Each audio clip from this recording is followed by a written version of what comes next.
I'm Denise, a 31-year-old woman who just got divorced. I never thought that I'd ever be divorced because I thought I was in the happiest relationship of my life.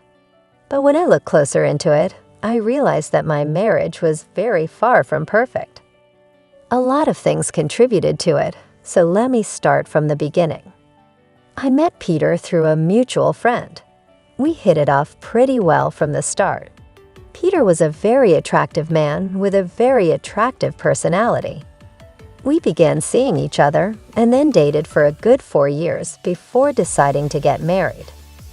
Everything in our relationship was pretty smooth sailing. Peter and I shared a lot of the same values, and in general, both of us were very accommodating of each other.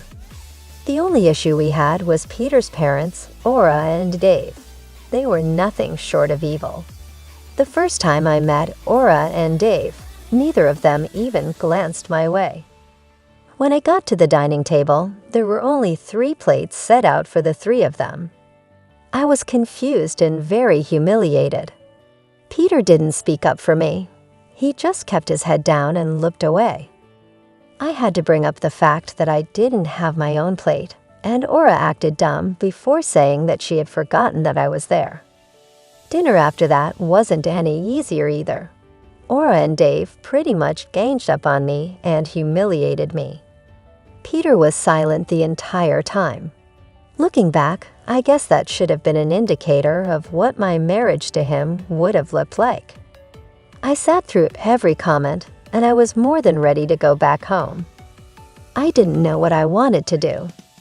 I didn't know if I wanted to yell at Peter for not even having my back and warning me about his parents, or at least please speaking up for me, or if I just wanted to curl up in bed and cry. The drive back home had been silent. When we got back home, I gave Peter time to apologize, but he never really approached me about it. He continued about his night as if his parents hadn't just spent the night humiliating me. So I decided to talk to him about it. We need to talk. I was actually just going to sleep. Stop running away from things like a coward, Pete. Who are you calling a coward? You, who else? I mean, you definitely don't have a spine of your own. You just let your parents crap on me, and you didn't say anything all night. Well, what do you expect me to say? Did you really expect me to disrespect my parents in their own home, which they had graciously opened for us? Don't try and guilt me into suppressing my emotions. You know how your parents are. Couldn't you have warned me? And I'm not even asking you to disrespect your parents. You could have just asked them not to talk to me that way. My parents aren't anything like yours. They're different, and they would have taken me speaking up as disrespect. Are you seriously still defending your parents? Obviously, they're my parents. Do you even feel bad for what happened to me? Can we not do this? Seriously, I'm going to go to sleep. Good night. Peter left me standing there. I was hurt and upset. I couldn't believe that Peter didn't even feel bad for me. I hoped that Peter was just feeling embarrassed, which was why he was reacting this way. I went to bed feeling pretty empty. When morning came, Peter acted like everything was fine. It peeved me at first. I didn't speak to him for about a week. I was mad.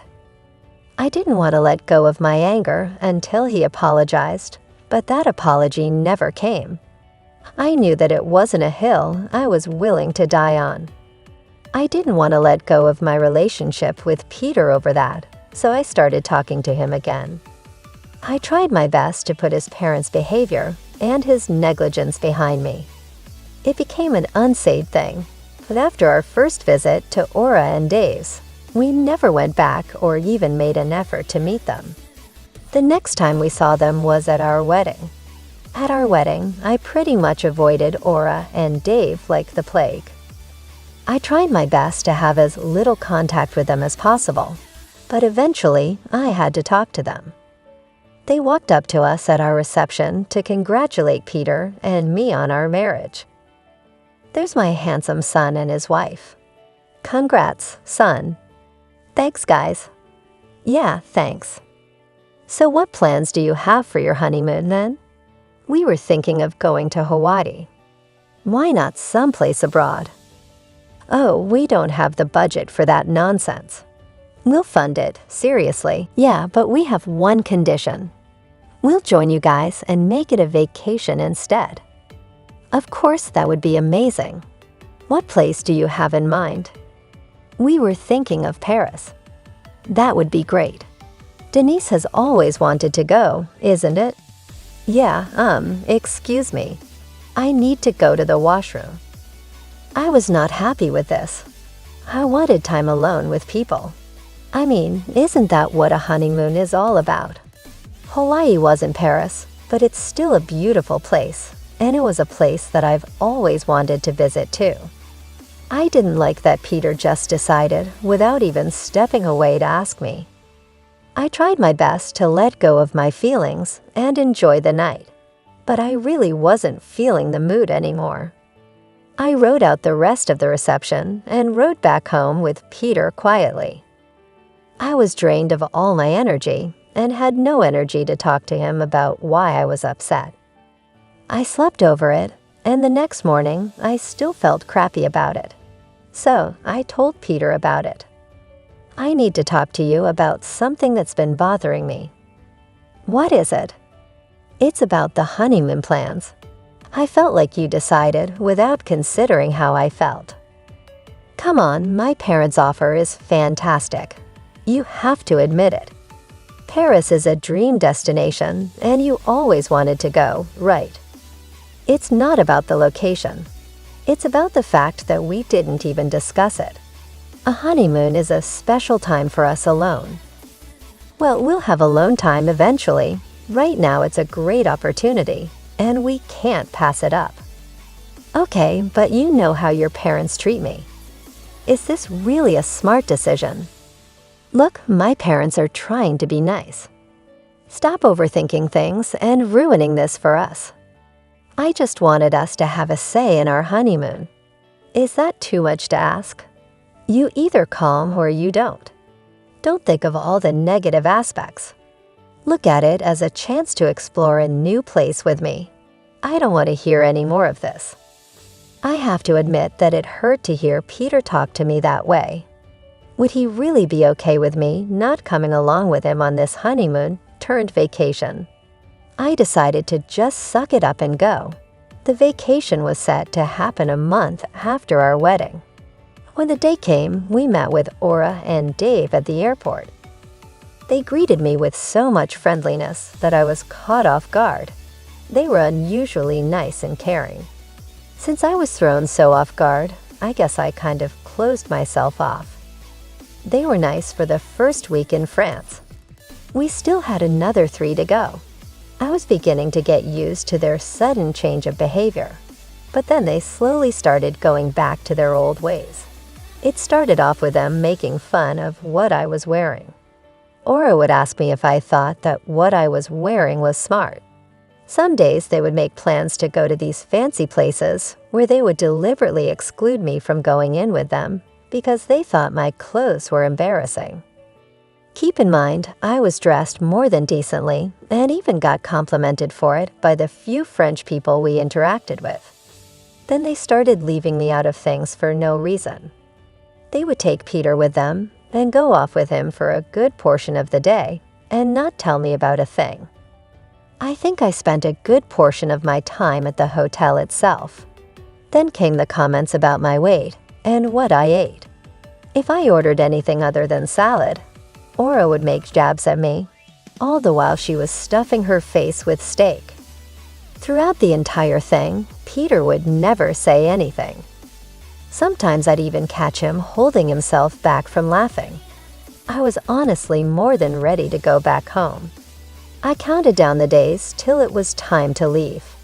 I couldn't keep hanging out with Peter and his parents. His parents bullied me relentlessly, while Peter just ignored everything.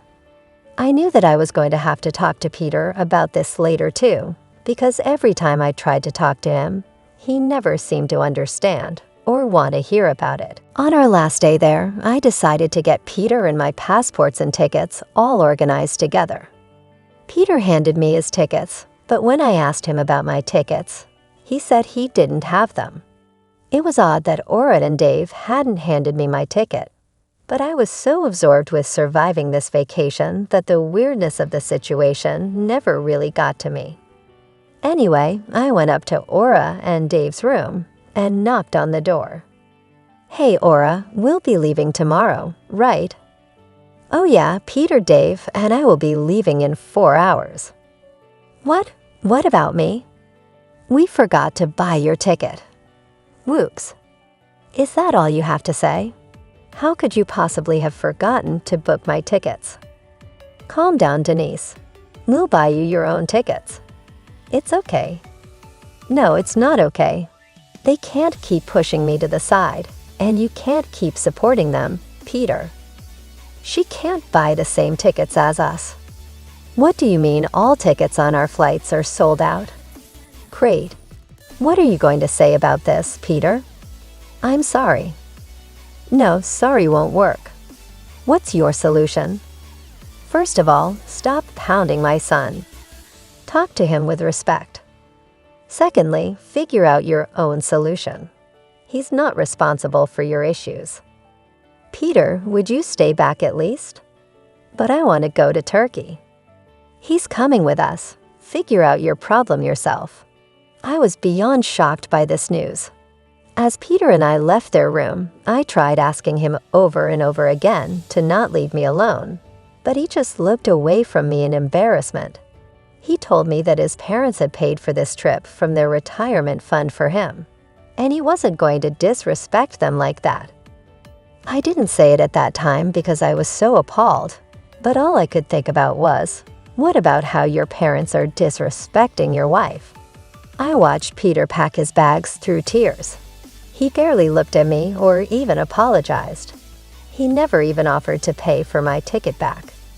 I had half a mind to cause a scene, but at the same time, I was humiliated enough. When it came time to leave, Peter walked away with his head down while Orrit and Dave gleefully waved me goodbye. I was mad. I was fuming. I didn't know what to do. I was stuck in an entirely foreign country all alone. Peter didn't stay back with me either. I was mad at all of them. I tolerated their behavior and all their quips for the entire month. I tolerated Peter not saying anything. I was done. I needed to get revenge, and I knew just how to. You see, as soon as Peter was financially stable, his parents retired. They had taken an assumable mortgage to transfer to Peter when he was stable. They transferred the mortgage to him once they retired. Now, Peter didn't have that kind of money to spare. It's why he still lived in an apartment. He was drowning in debt, and the house was on the brink of foreclosure. So he nominated me to be the next owner. I earned more than him and had excellent credit. I contacted my best friend, Pearl, to tell her of my situation. Her husband, Terry, was a lawyer who specialized in property issues. I got on a conference FaceTime call with them and worked out a proof of how I had been the one paying off the mortgage ever since Peter nominated me. As soon as Peter transferred the mortgage to me, he stopped paying or even contributing. I was okay with it at first because I figured that this was the first time in a long while that he had money to spare. At the end of the month, he blew all of his money on a lot of useless things. I didn't say anything until I realized 6 months had gone by and not once had he contributed towards his parents' mortgage. When I did say something about it, he lost his temper with me. He berated me for being jealous that he was living the life I had lived earlier before I took on mortgage payments. In hindsight, I should have realized that that probably should have been something that rang alarms about how he would be as a husband. Anyways, talking to Pearl's husband, Terry, helped open my eyes to all the things in my relationship with Peter that were questionable and even borderline insane. My God, Denise, how did you not realize how horrible Peter was before you even got married? I don't know. I actually don't know. I guess I loved him and didn't think he could do anything wrong. Okay, but he literally used you to pay off his home. You have to admit that that's a little insane. They needed to. After they left, I felt a mix of emotions. I was relieved that I had finally stood up for myself, but I was also heartbroken. It was the end of a chapter that I never thought would come to this. I cleaned up the mess they had left in the house and took a long shower to try to wash away all the emotions I was feeling. I didn't have any plans for the next few days. I spent my time reflecting on everything that had happened and trying to come to terms with the fact that the people I once loved had treated me so poorly. I realized that I needed to focus on myself and healing from this experience. Days turned into weeks, and I slowly started to feel better. I got support from my friends and family, and they helped me through this tough time. I sought therapy to work through the trauma and betrayal I had experienced. It wasn't easy, but gradually I began to find my strength again. The divorce proceedings went smoothly. Peter didn't contest much, probably because he knew he was in the wrong.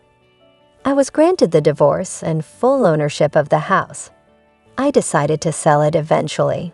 The memories were too painful to keep living there. As time passed, I started to regain my confidence and trust in people. I made new friends, pursued hobbies I had neglected, and focused on rebuilding my life. The experience taught me valuable lessons about standing up for myself, recognizing red flags in relationships, and not allowing anyone to take advantage of me. Eventually, I met someone new. It took a while for me to open up and trust again, but this person was patient and understanding.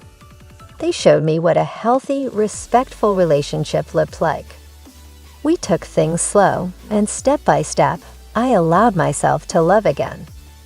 Looking back, that tumultuous period of my life was a turning point. It was painful and challenging, but it led me to a better understanding of myself and what I deserve in a relationship. I've grown stronger, wiser, and more resilient because of it.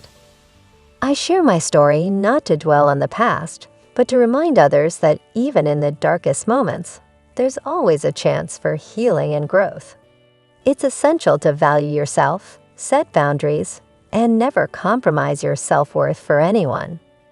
Life moves forward, and sometimes the most significant lessons come from the most difficult experiences. And with that, I want to thank you all for listening to my story. If there's one thing I've learned, it's that resilience and self-respect can lead to a brighter tomorrow, no matter how dark today may seem. Certainly. Here is the part you provided formatted into paragraphs. I most needed it. Peter tried to apologize and begged me not to leave him, but the hurt was too much to continue to stay with him. I watched them leave, and my heart was full of satisfaction. It would be a while before the hurt and betrayal completely cleared out, but at least I had taken control of my situation. I didn't let either Peter's or his parents' actions get to me or define me. And in my books, that's the biggest win of them all. It's been a couple of months since all of this has happened. Peter tried to contest the divorce, but he quickly realized how expensive it was going to be for him. So he backed off.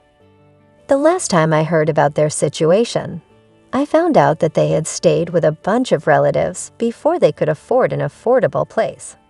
Aura and Dave went right back to work so they could support themselves. It sucked that they were struggling, but this is the lesson they learned from messing with the person that was helping them. I've been happier ever since I threw them out of my life. Yeah, sometimes memories of everything they did to me come back, but I always let the satisfaction of my revenge comfort me.